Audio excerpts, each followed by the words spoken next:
जून में मॉस्को और क्रीमिया दहला, लेकिन जुलाई में बारी कीव की है और इसका ट्रेलर रूसी राष्ट्रपति ने दे दिया है। बीती रात कीव पर रूस ने ड्रोन, बैलिस्टिक और क्रूज मिसाइलों से ट्रिपल अटैक किया है। रूसी हमलों की रणनीति ऐसी थी कि यूक्रेनी डिफेंस सिस्टम पूरी तरह से फेल हो गए और इसका नतीजा रहा कीव में भीषण तबाही। हालात ऐसे बन गए कि आधे कीव शहर को अंडरग्राउंड मेट्रो स्टेशन में शरण लेनी पड़ी। पुतिन की मिसाइलों ने कीव में कितनी तबाही मचाई, इस रिपोर्ट में देखिए। कीव में एक साथ 30 से ज्यादा इलाकों पर हमले किए गए।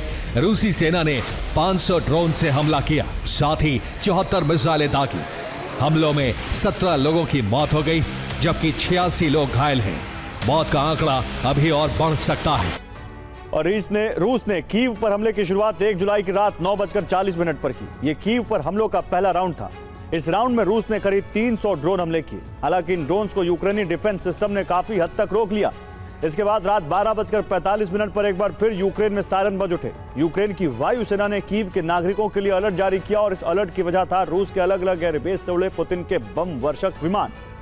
कीव पर हमलों का दूसरा राउंड रात 2 बजे शुरू हुआ। रूस के करीब 10 बॉम्बर्स ने मिसाइलों से हमले किए। 30 KH-101 मिसाइलें, 12 जिरकॉन और 6 कैलिबर क्रूज मिसाइलों से हमले किए गए। साथ ही 200 ड्रोन दागे गए। यह हमला इतना बड़ा था कि यूक्रेनी डिफेंस सिस्टम ओवरलोड हो गए और कीव का बड़ा इलाका धमाकों की आवाज से गूंज उठा।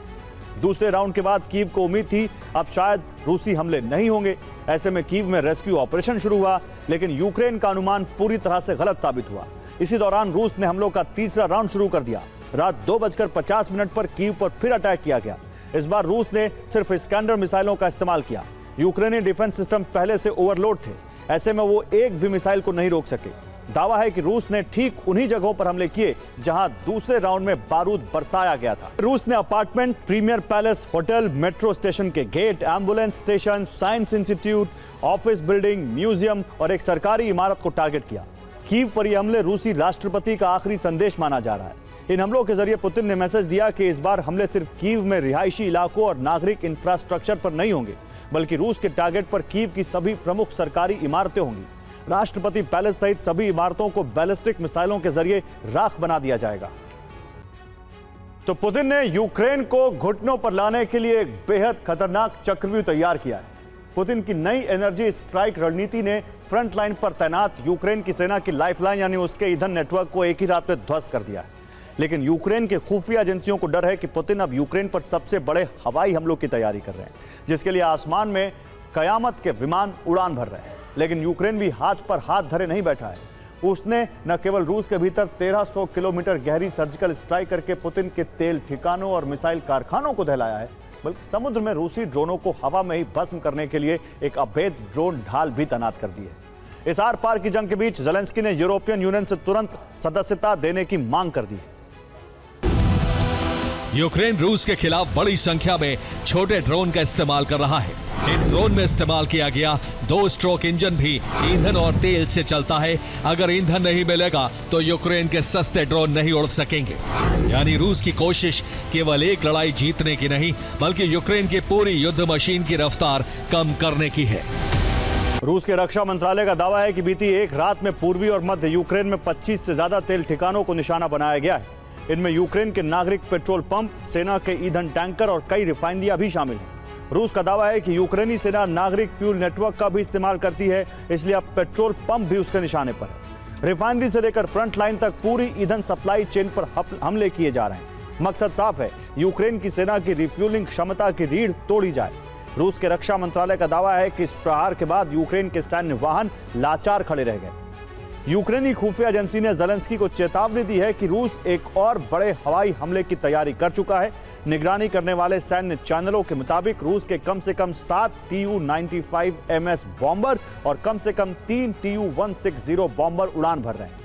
आशंका है कि एंगल्स, हवाई क्षेत्र और कैस्पियन सागर की दिशा से लंबी दूरी की क्रूज मिसाइलों की कई लहरें यूक्रेन की ओर दागी जा सकती हैं। यानी यूक्रेन की 2 बड़े लॉन्च पैड से घेराबंदी की जा रही है, इसलिए ज़ेलेंस्की आने वाले दिनों को लेकर परेशान है। दूसरी तरफ यूक्रेनी खुफिया तंत्र को ये पुख्ता इनपुट मिले हैं कि पुतिन यूक्रेन के खिलाफ अब तक के सबसे बड़े हवाई हमले को अंजाम देने का ताना बाना बुन चुके हैं। विनाश के इस खतरे को देखते हुए राष्ट्रपति ज़ेलेंस्की अपनी आयरलैंड यात्रा को बीच में ही छोड़कर कीव वापस लौट आए। उन्होंने अपने देश के नागरिकों से बेहद सावधान रहने और सुरक्षा नियमों का पालन करने की अपील की है।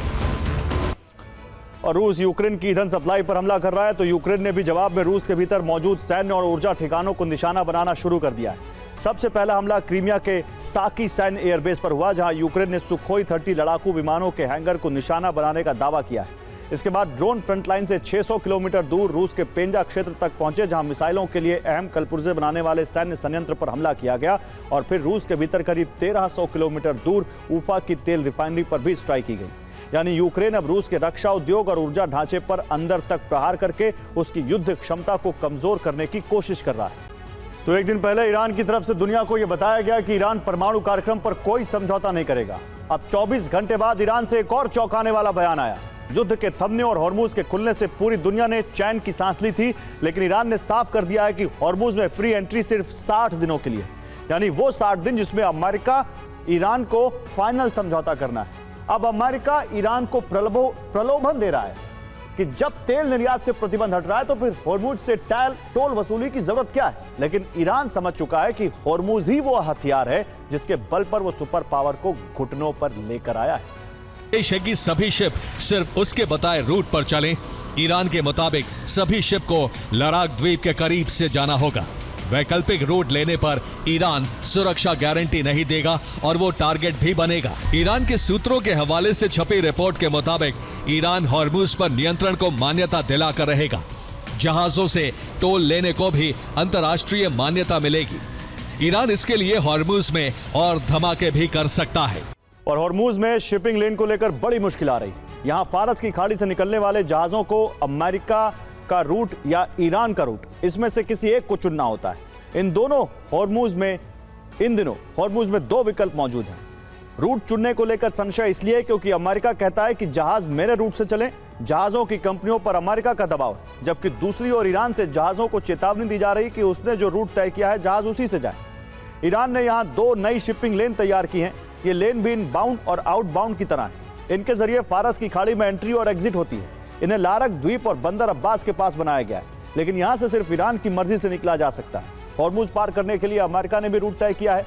इस लेन को ओमान के समुद्री क्षेत्र के बिल्कुल पास बनाया गया है। यह लेन ओमान के मुसंदम प्रायद्वीप के करीब से होकर गुजरती है। दावा है कि इस लेन को तैयार करने के लिए ईरान की कुछ सी माइंस भी हटाई गई हैं, लेकिन यह बेहद संकरा रूट है। यहाँ सटीक नेविगेशन का पालन करना जरूरी है। इस रूट पर उथले समुद्र से खतरा है और एक जहाज फंस भी गया है। इस रूट के आसपास समुद्र की गहराई बहुत कम है, इसलिए हमेशा जहाज फंसने का खतरा रहता है। हॉर्मुज के मामले पर अमेरिका बेहद दबाव में है। ट्रंप नहीं चाहते कि हॉर्मुज बंद होने की नौबत आए।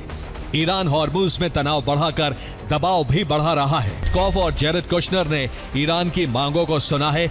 अमेरिका ने ईरान से गैंगस्टर रणनीति छोड़ने को कहा है। अमेरिका ने चेतावनी दी है कि हॉर्मुज की जिद समझौते में अड़ंगा बनेगा।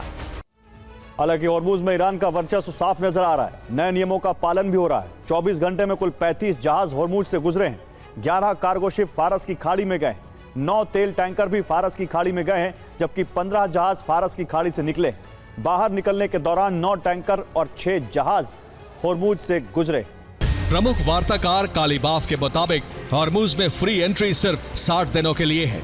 युद्ध विराम की शर्तों के तहत हॉर्मुज अभी फ्री है। अमेरिका से वार्ता के बाद टोल लगना तय है।